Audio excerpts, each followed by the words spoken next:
Muy bien, pues gracias a Dios, estamos aquí y me da mucho gusto verlos. Les doy la más cordial bienvenida, Mari, Alain, qué bueno verlos, Dios les bendiga. Lupita, qué bueno verte, hermana, qué bueno que estés acá.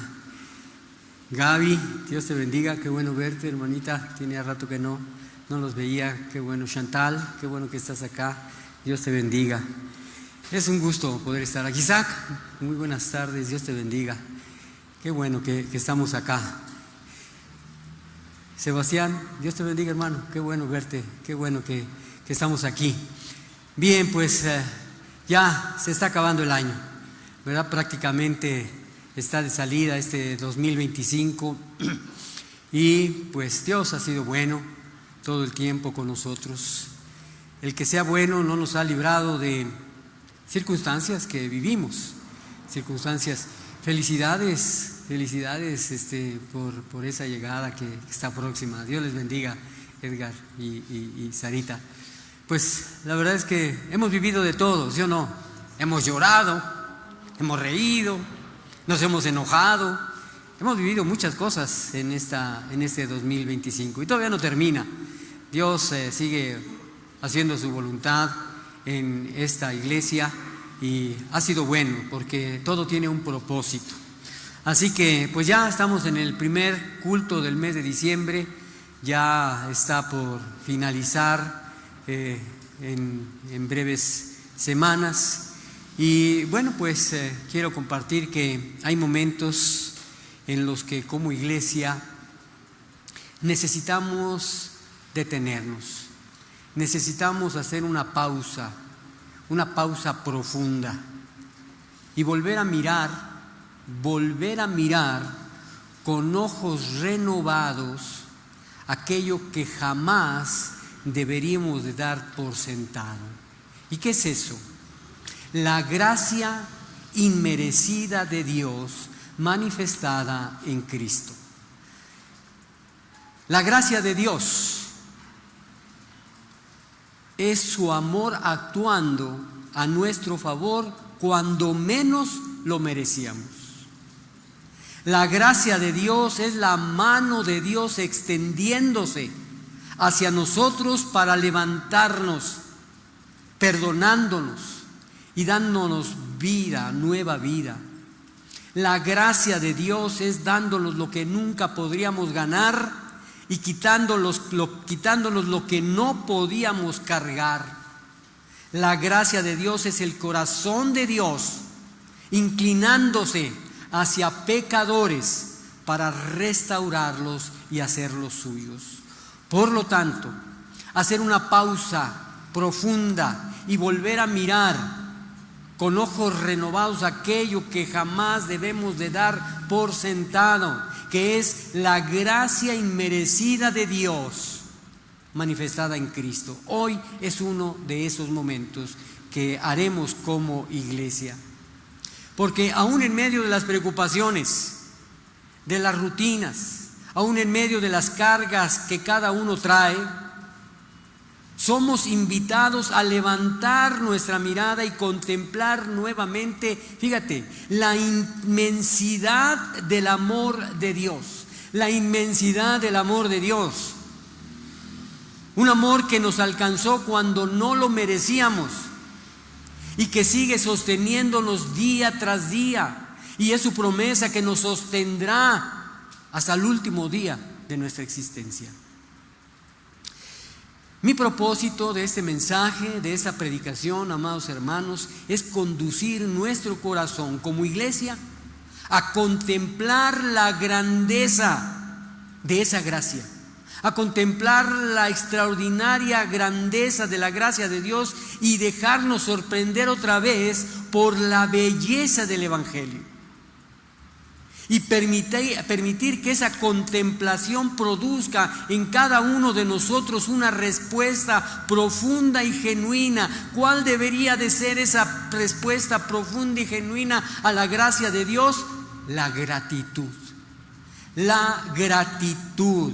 Gratitud que no nace de una emoción pasajera, sino que es el reconocimiento humilde de lo que Cristo hizo por nosotros en una cruz. Y mientras nos acercamos a este tema glorioso, también nos vamos a preparar para participar de la Santa Cena, que es un acto sagrado donde recordamos visiblemente el sacrificio de nuestro Señor Jesús. Y mi oración durante esta preparación de este mensaje es que lleguemos a esta mesa no de manera rutinaria, sino con un corazón contrito, quebrantado, consciente, adorador y profundamente agradecido.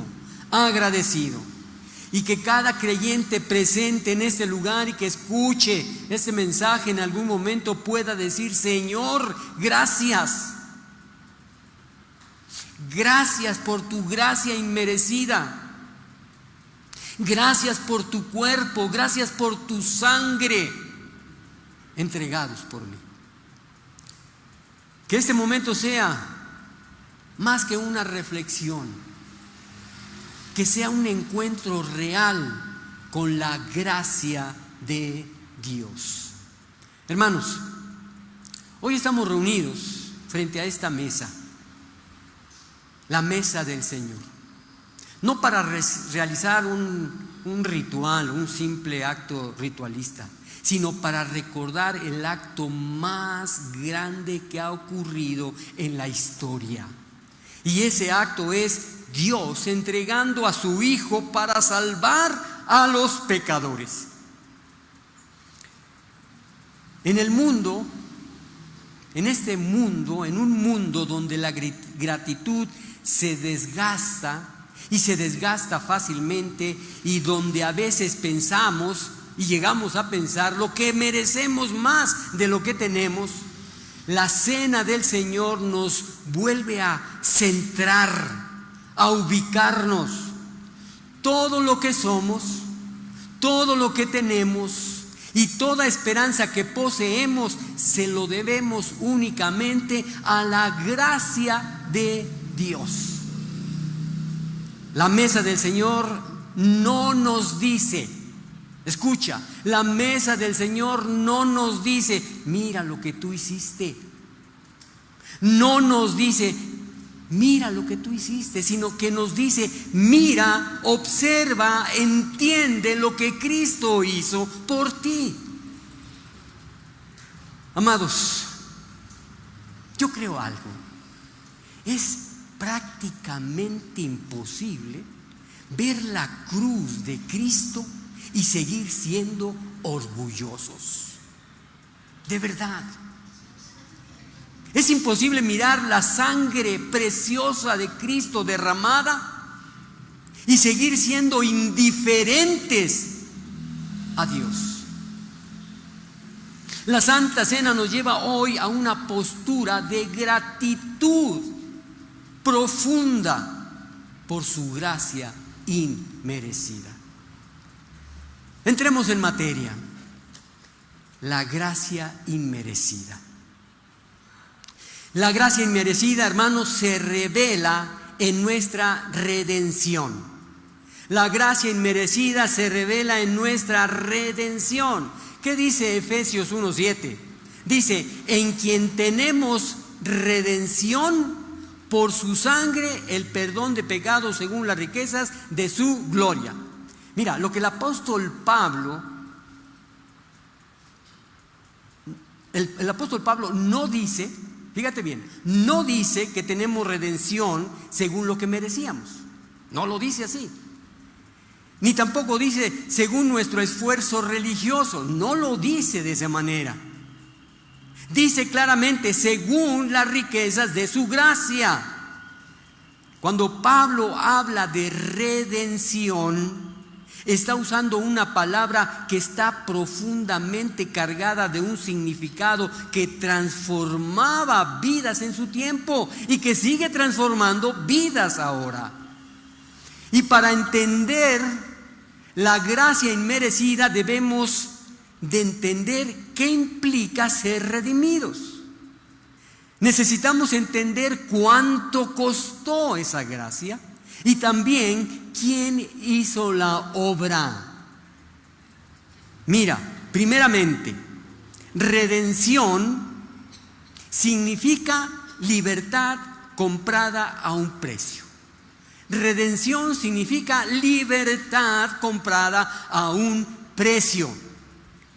En el mundo antiguo, la redención ocurría bajo diferentes contextos muy específicos. En el Antiguo Testamento había esclavos, había prisioneros, había que pagar o restituir por alguien. Entonces, en el mundo antiguo, la redención ocurría bajo estos contextos: la liberación de un esclavo con un pago, el rescate de un prisionero, el pago para restituir lo que se había perdido, una acción de un familiar cercano que intervenía para salvar o restaurar la vida de otro, como lo vemos a través del Antiguo Testamento. Así que Pablo toma este concepto de redención y lo aplica a nuestra condición espiritual. ¿Cómo éramos nosotros antes de Cristo? Éramos esclavos del pecado, incapaces de salir por nosotros mismos. Hermanos, no se requería un maestro, no se requería un consejero, ni una reforma personal. ¿Qué es lo que se requería? Se requería un redentor. Un redentor. Y ese redentor no solo habló, pagó. Ese redentor no solo enseñó, murió. Y ese redentor no solo prometió, sacrificó su propia vida. La redención no es una idea, es una transacción eterna donde Cristo pagó nuestra libertad. El precio fue la sangre preciosa de Cristo. El costo más alto que puede existir en todo el universo. ¿Cuánto costó? Costó la sangre bendita de Cristo. Pablo dice: en quien tenemos redención por su sangre. La sangre de Cristo no es un símbolo sentimental, no, es el precio real que satisfizo la justicia de Dios. No fuimos rescatados con cosas corruptibles, no fuimos liberados por ángeles, no fuimos rescatados por obras humanas. Fuimos rescatados por el sacrificio perfecto del Hijo de Dios. Aquí entendemos la gracia inmerecida, amados. Cristo pagó un precio infinito por personas que no podían ofrecer nada a cambio. Nada. Éramos buscadores espirituales, ni siquiera éramos buscadores espirituales en caminos a la salvación. Éramos pecadores muertos, rebeldes, sin esperanza. Y aún así, en esa condición, Dios decidió pagar por nosotros. ¿Quién hizo la obra? La redención revela la iniciativa total de Dios. La redención no nació de nuestra voluntad, sino del mismo y hermoso corazón de Dios. Antes de que tú siquiera pensaras en Dios, antes de que sintieras una necesidad espiritual, antes de que oraras, que buscaras o entendieras algo, déjame decirte algo: Dios ya había determinado redimirte. Ya. Efesios 1, 4 al 7 lo deja perfectamente claro. Dice Efesios 1, 4, 7 en la Nueva Versión Internacional, te lo leo. Dios nos escogió en Él antes de la creación del mundo, para que vivamos en santidad y sin mancha delante de Él. En amor nos predestinó para ser adoptados como hijos suyos por medio de Jesucristo, según el buen propósito de su voluntad, para alabanza de su gloria, su gloriosa gloria, que nos concedió en su amado. En Él tenemos la redención mediante su sangre, el perdón de nuestros pecados conforme a las riquezas de su gracia. Podemos verlo claro. La redención es parte del propósito eterno de Dios, el plan diseñado antes de la fundación del mundo. Hermanos, la gracia inmerecida se ve claramente aquí. No fuiste tú que buscaste a Dios, fue Dios quien vino por ti. Como un pastor busca a la oveja perdida, como un padre que corre al encuentro de su hijo pródigo, como un rescatista que baja al pozo donde está un caído. Hermanos, de esa manera, así te buscó Dios. De esa forma, la redención no solo te libera, te cambia de dueño. Velo así. La gracia inmerecida no solo te saca de la esclavitud del pecado, sino que te lleva a pertenecer a Cristo. La redención no te deja en modo neutral. No quedas libre para que hagas tu voluntad. La redención no te deja de manera neutral, no te quedas libre para vivir como se te da la gana. Quedas libre para pertenecer a Cristo. Primera de Corintios 6:20 dice: habéis sido comprados por precio. Glorificad pues a Dios en vuestro cuerpo y en vuestro espíritu, los cuales son de Dios. Hermano, eso también es gracia inmerecida. Dios no solo te libera del pecado, también te adopta, te cuida, te santifica y además te preserva. Ahora, tu redención no es temporal. Tu salvación no es frágil. Tu nueva identidad es totalmente sólida. Eres de Cristo, no por tus méritos, sino por su compra, por su sangre, por su amor. La redención no se agota. Es una fuente inagotable de gracia diaria. Es una fuente de inagotable gracia diaria. Cuando Pablo dice, tenemos redención,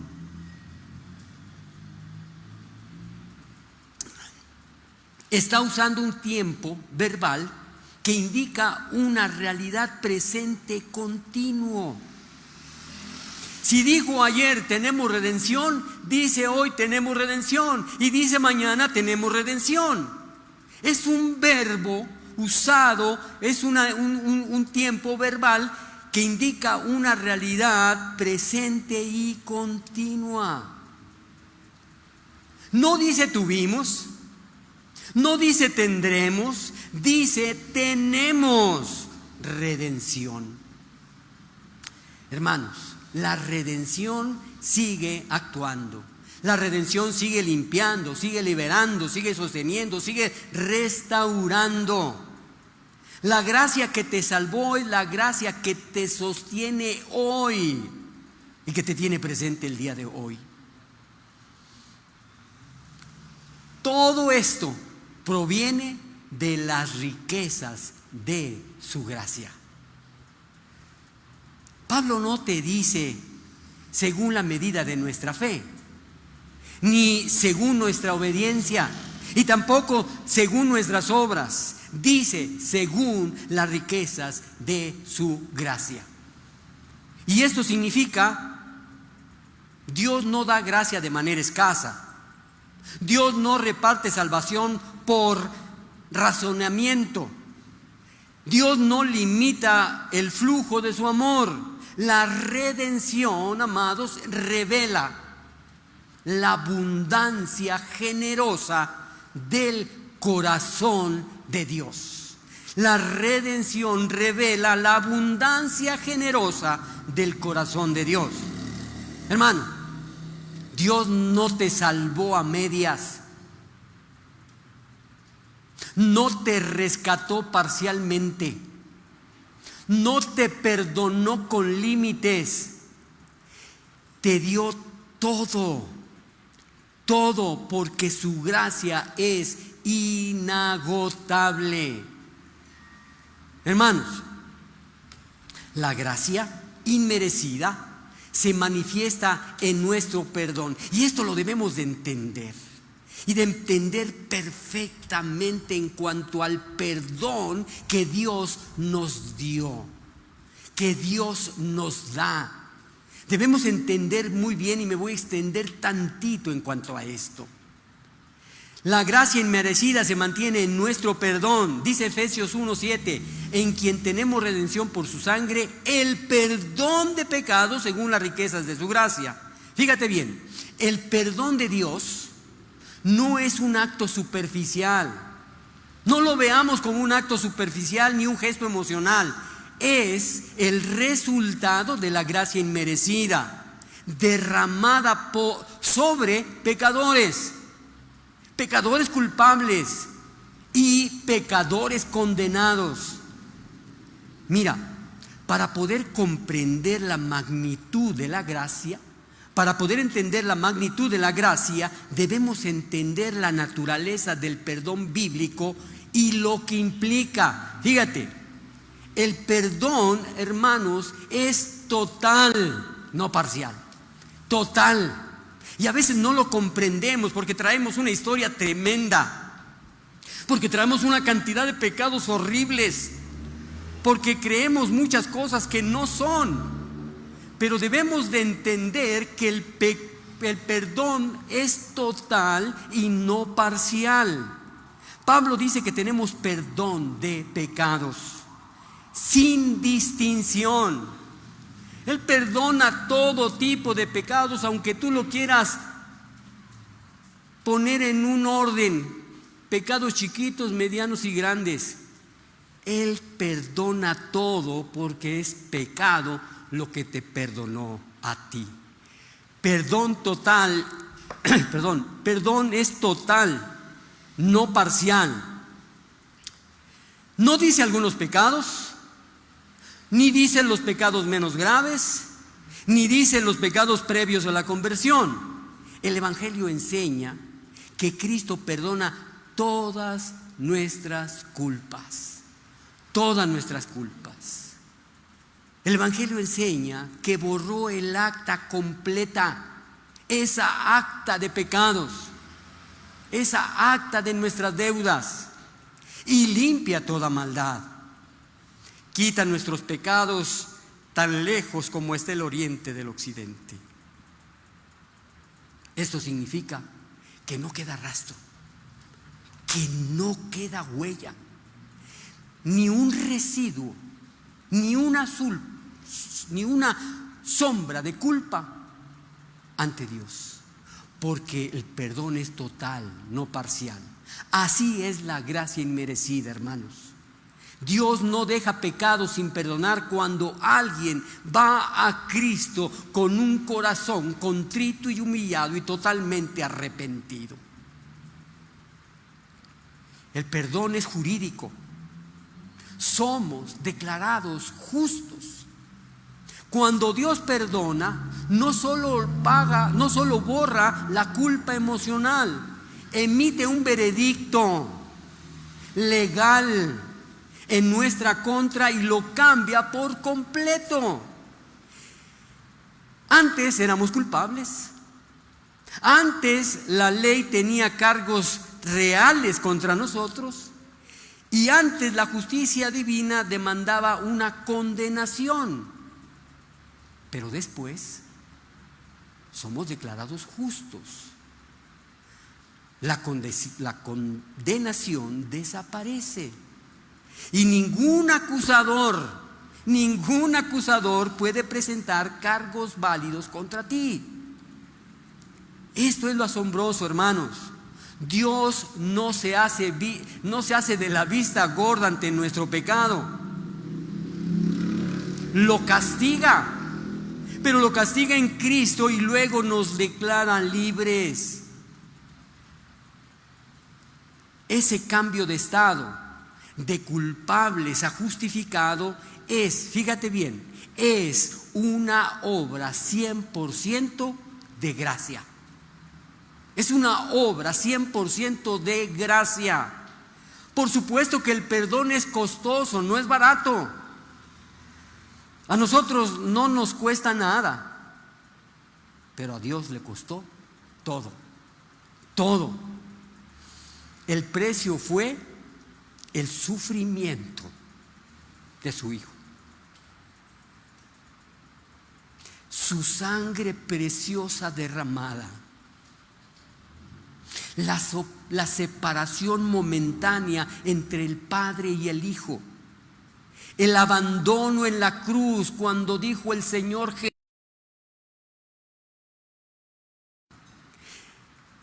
a nosotros no nos cuesta, pero a Dios le costó todo. La gracia es gratuita, pero no fue barata. Nuestro perdón fue comprado con sacrificio precioso de Cristo. Cada pecado perdonado tiene sangre derramada detrás. El perdón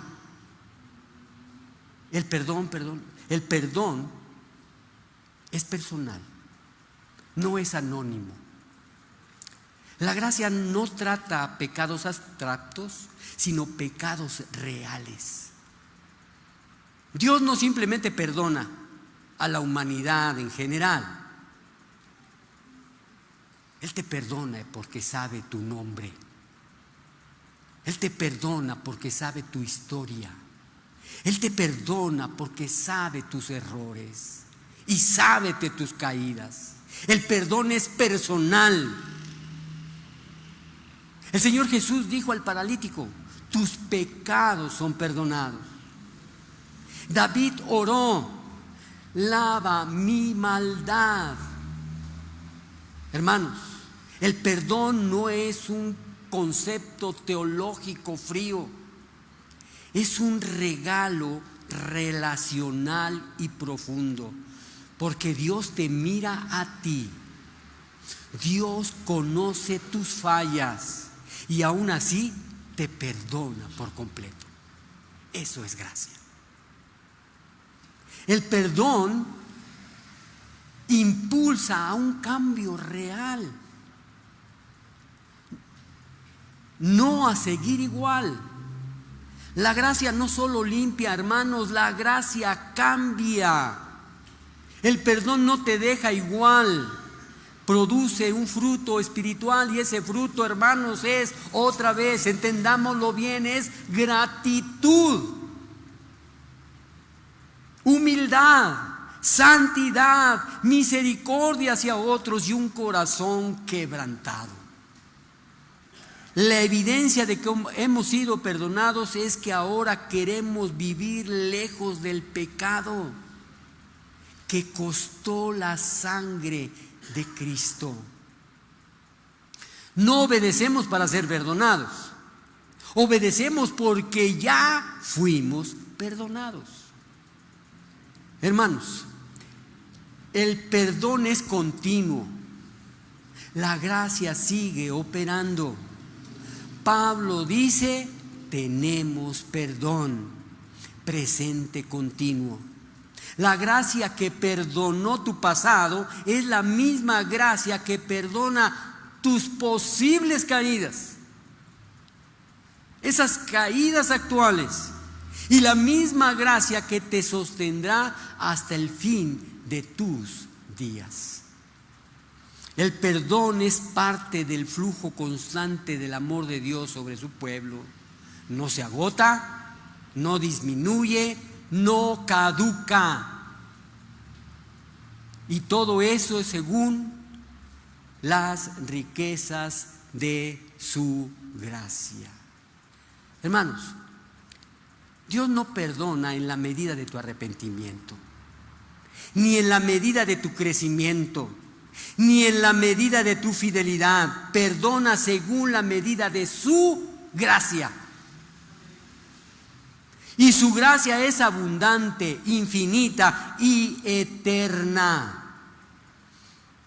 No somos perdonados porque lo merecíamos, sino porque Cristo lo mereció por nosotros.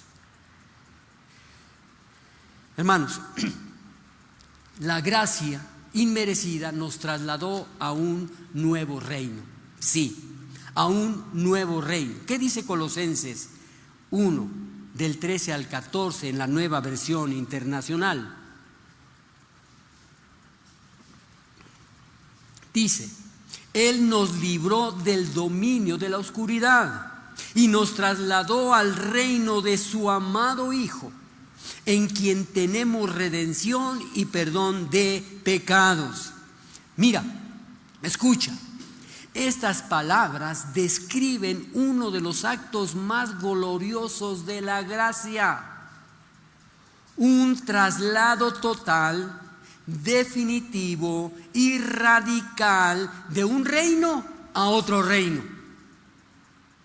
No solo fuimos perdonados, fuimos cambiados de lugar, de identidad, de autoridad, y nada de eso fue merecido, ganado o producido por nosotros. Antes vivíamos bajo un reino que nos estaba destruyendo. Y fíjate, la Biblia no pinta al ser humano como neutral. Antes de Cristo, ¿cómo estábamos? Bajo el dominio de las tinieblas.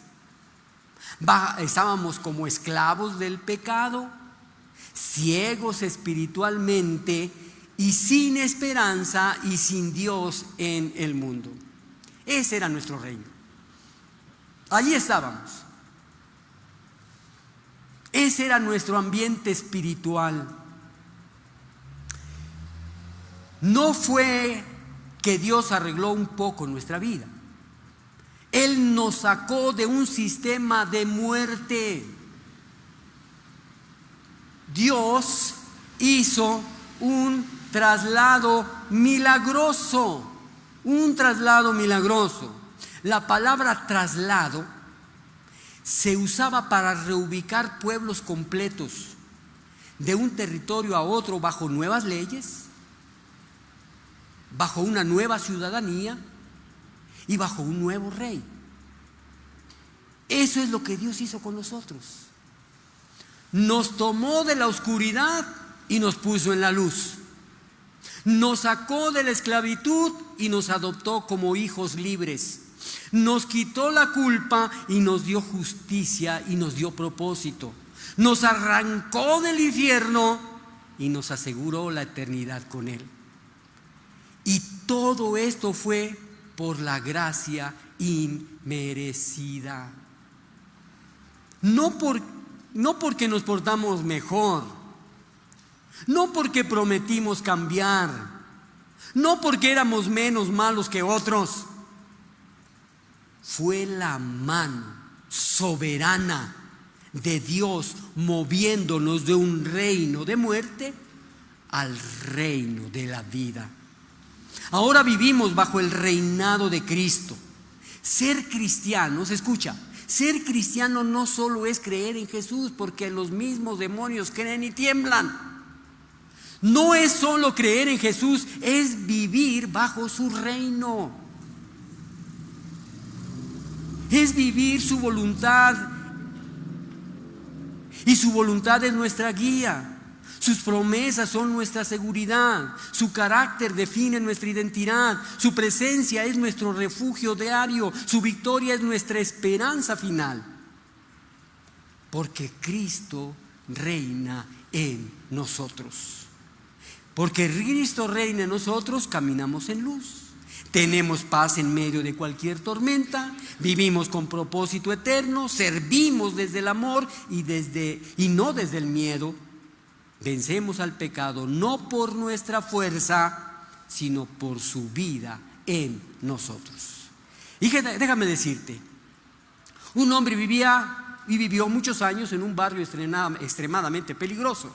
Tal vez muchos salimos de una colonia extremadamente peligrosa.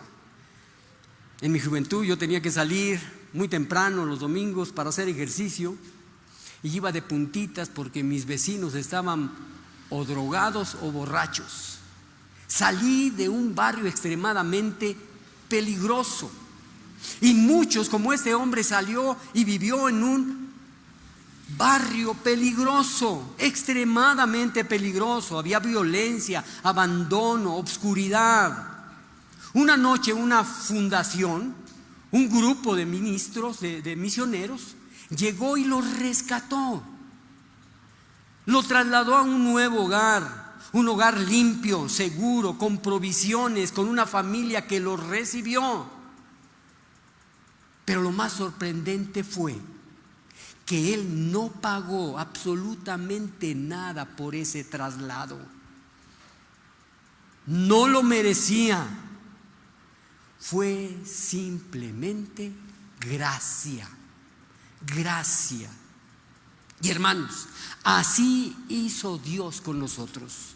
Nos sacó de un ambiente espiritual que nos destruía y nos trasladó a un reino donde por primera vez conocemos la vida, conocemos la paz y conocemos el gozo verdadero. Y por último, ¿cuál es la respuesta adecuada a la gracia?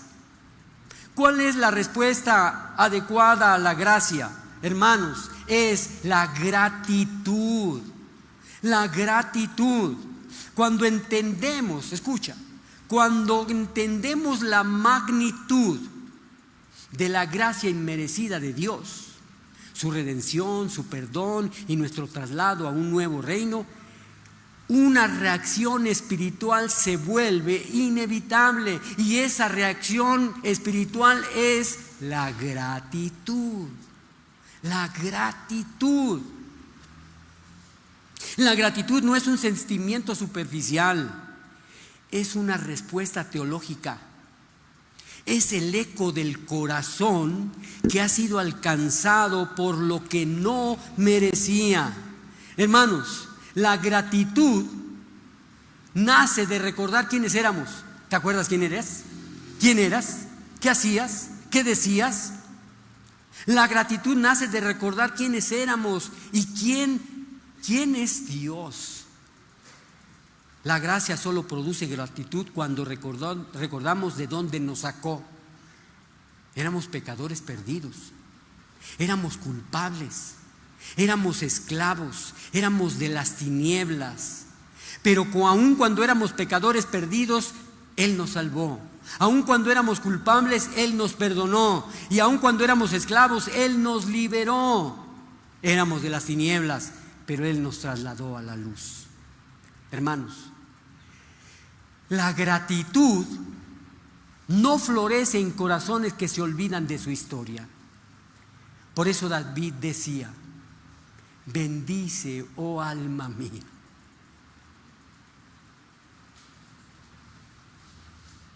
Y no olvides ninguno de sus beneficios. No olvidemos lo que Dios hizo por ti y por mí. La gratitud reconoce que todo lo tenemos por gracia. El agradecimiento cristiano nace cuando afirmamos: nada de esto yo lo merecía. Nada. No merecía su amor, pero Él me amó.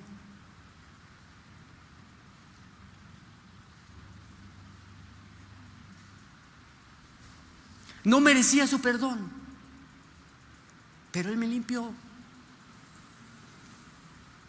No merecía su paciencia,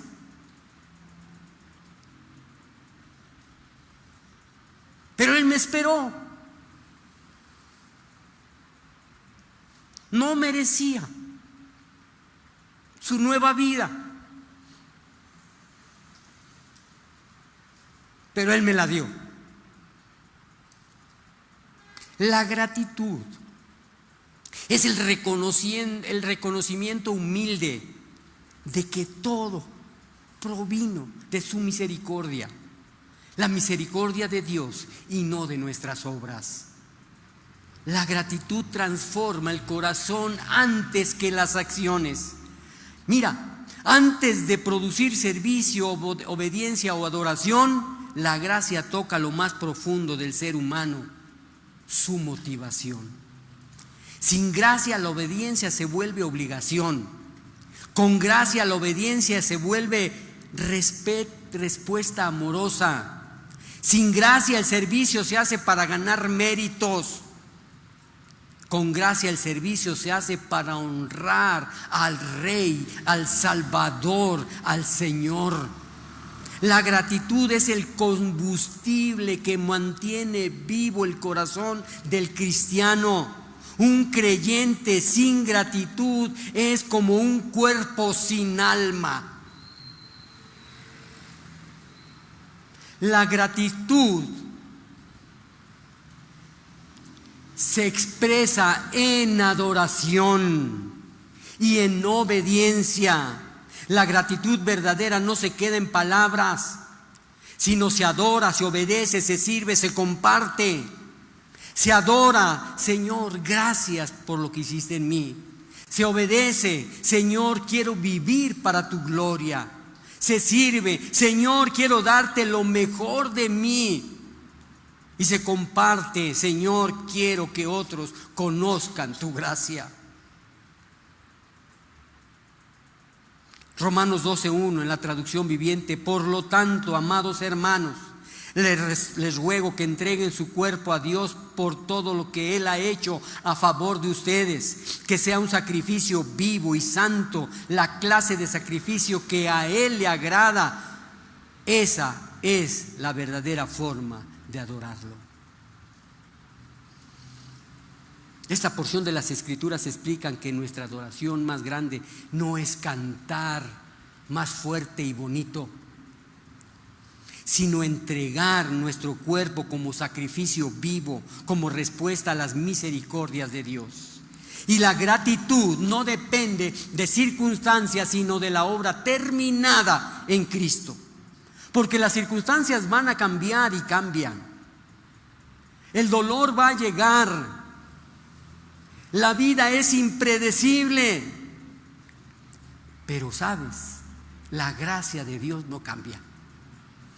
No cambia. Por eso Pablo podía dar gracias en todo. Porque no daba gracias por lo que sentía, sino por lo que Cristo ya había hecho. La gratitud cristiana fluye de una obra completa, permanente e irreversible. ¿Y cuál es esa? Nuestra salvación. Nuestra salvación. Una historia breve. Cuenta la historia de un hombre que fue perdonado de una gran deuda que jamás podría pagar. Salió libre de la corte con lágrima en los ojos. Y cuando le preguntaron ¿qué ahora? ¿Qué haría ahora? ¿Y qué vas a hacer ahora? Él respondió: no puedo ni podré devolver lo que recibí, pero viviré agradecido por el resto de mis días. Ese debe ser el espíritu de un verdadero cristiano. No pagamos la gracia, no la merecemos, no la equilibramos, simplemente vivimos agradecidos. agradecidos. Hermanos, estamos ante una realidad extraordinaria. La gracia inmerecida. Esa gracia inmerecida. Hoy celebramos la cena del Señor. Y si hoy puedes acercarte a la mesa, no es porque fuiste perfecto esta semana, porque te preparaste, se te avisó que íbamos a tener la cena del Señor. Pero si te puedes acercar a esta mesa, no es porque fuiste perfecto estos últimos días, no porque cumpliste todo, no porque lo mereces, es porque Cristo te amó hasta la muerte. Es porque la gracia te alcanzó, es porque su sangre te limpió y es porque su perdón es real. Hermano, hermana, no porque fuiste trasladado al reino de su Hijo. La Santa Cena nos recuerda que todo, absolutamente todo, viene de Dios. ¿Y la respuesta correcta cuál es? Una gratitud profunda, profunda. Hermanos, después de meditar en la gracia inmerecida, en el perdón que transforma y el reino al que hemos sido trasladados, nos acercamos ahora a este santo momento. La cena no es un rito vacío, no es una tradición humana, es un encuentro con la obra terminada de Cristo. Es un recordatorio visible del Evangelio que hemos acabado de contemplar. Este pan que está servido en la mesa, esta copa que tenemos también, nos dice que no llegamos aquí por mérito, sino por misericordia.